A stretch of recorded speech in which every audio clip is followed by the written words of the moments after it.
Bienvenue au Starter du jour pour bien démarrer sa journée. Aujourd'hui, j'aimerais vous poser cette question. Dieu est-il une source de déception?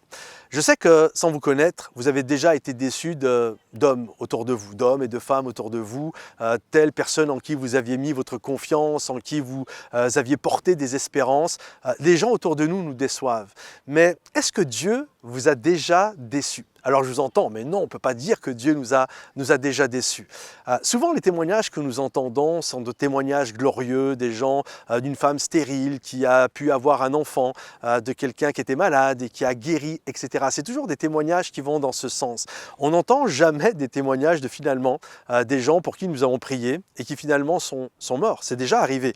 Des gens qui, voilà, on pensait qu'il allait se passer ceci, puis finalement, ce n'est pas arrivé. Et c'est difficile de comprendre. Et bien sûr, c'est complexe parce qu'on n'a pas envie de dire que Dieu nous déçoit.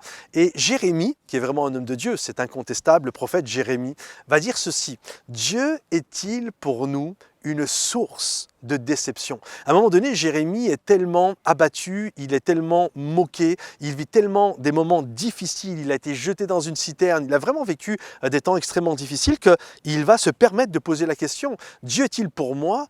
Est-il pour nous une source de déception? Quand on sait que Dieu est vu comme la source d'eau vive, c'est quand même fort de dire ça.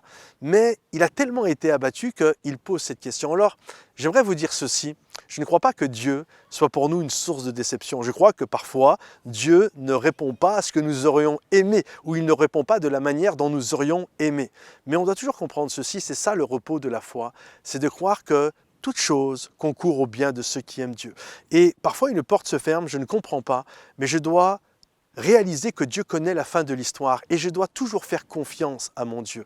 Et Jérémie a appris, puis il l'a fait par la suite, mais ça arrive qu'on ait des questions. Job a eu des questions, on peut tous avoir des questions, mais on doit comprendre au-delà de toutes ces questions, et je n'ai pas forcément toutes les réponses à vous donner, mais simplement vous dire: Dieu connaît toutes choses. Dieu connaît la fin de l'histoire. Alors faites-lui confiance. Peut-être aujourd'hui vous êtes déçus parce que les choses n'ont pas tourné comme vous auriez aimé, mais Dieu connaît la fin de l'histoire. Et Dieu fera toujours en sorte que les choses tournent telles qu'il l'avait prévu depuis toute éternité, parce qu'il sait que c'est ce qu'il y a de meilleur et c'est ce qu'il y a de bon pour nous. Alors c'est ça le repos de la foi. Je fais confiance en mon Dieu, même si je ne comprends pas tout. Alors aujourd'hui, vivez ce repos de la foi. Ne soyez pas déçus, Dieu connaît toutes choses. Que Dieu vous bénisse et je vous souhaite une magnifique journée.